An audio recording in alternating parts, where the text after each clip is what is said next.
बारिश का है मौसम और अगर चाय के साथ हो जाए चटपटी फ़िश फ्राई तो क्या ही बात है। बिस्मिल्लाहिर्रहमानिर्रहीम, अस्सलाम वालेकुम, वेलकम टू माय चैनल। चलो अभी फटाफट शुरू करें। मसाले लगाना। 1 टेबलस्पून है अदरक और लहसुन का पेस्ट, ठीक है।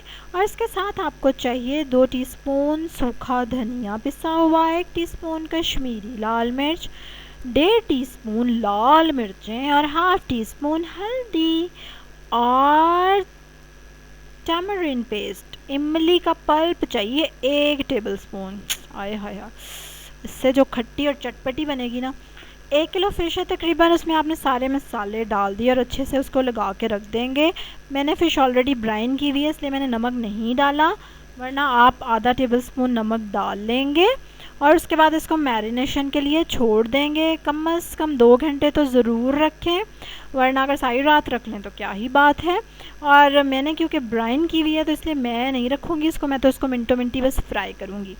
और ब्राइन कैसे करते हैं फ़िश को आप देख सकते हैं वीडियो मेरे चैनल पे, और मैं कोशिश करके डिस्क्रिप्शन में भी दे दूँगी और कार्ड में भी। अच्छा, ये मसाले मसूले लग गए हैं सारे, ठीक है। अब हमने इसको लगाना अपना इम्पॉर्टेंट मसाला, जो कि काफ़ी यूनिक है। वैसे फ़र्स्ट टाइम मैं ट्राई कर रही हूँ, but it was too good, बहुत ही मज़े का ये मतलब लगा टच इसका। ये है सूजी, जिससे हम हलवा बनाते हैं नॉर्मली। सूजी आपने अच्छे से इसको लगा देनी है फ़िश को। और जो दूसरी ज़बरदस्त चीज़ है ना इसमें होने वाली, कि इसको डीप फ्राई नहीं करना पड़ेगा। आय हाय हाय, क्या ही बात है, मज़ा आ गया। आपने इसको शैलो फ्राई करना है, तवे पे थोड़ा सा ऑयल डाल के आपने इसको रख देना है और मीडियम लो फ्लेम पे आपने इसको घुमा घुमा के फ्राई कर लेना है। घुमा के मतलब कि थोड़ा सा तवे की पोजीशन वगैरह चेंज कर लें, तवे में कर लें, पैन में कर लें, जिसमें आपका दिल करे, ठीक है। आराम से इसको पकने दें सुकून से, हल्की आंच पे। जब एक साइड से कलर आ जाएगा अच्छा सा गोल्डन सा, तो फिर हम साइड चेंज कर देंगे। और अभी आप देख रहे हैं मैं तवे को आगे पीछे शिफ्ट कर रही हूँ, फॉरवर्ड बैकवर्ड। एनीवेज, जहाँ से मुझे लगा थोड़ा कलर कम था तो मैं अब उस तरफ से उसको कर रही हूँ। और ये देखिए कितना खूबसूरत गोल्डन कलर आया, कितना खूबसूरत। और कलर को तो छोड़ें, जो इसका जायका था और जितनी ये चटपटी बनी थी, यम, मज़ा आ गया।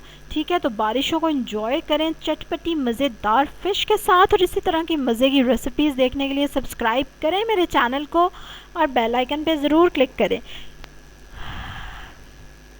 और फ़िश का कोई मौसम नहीं होता, हर मौसम में खानी चाहिए, ये हमारी सेहत के लिए बहुत ज़रूरी है।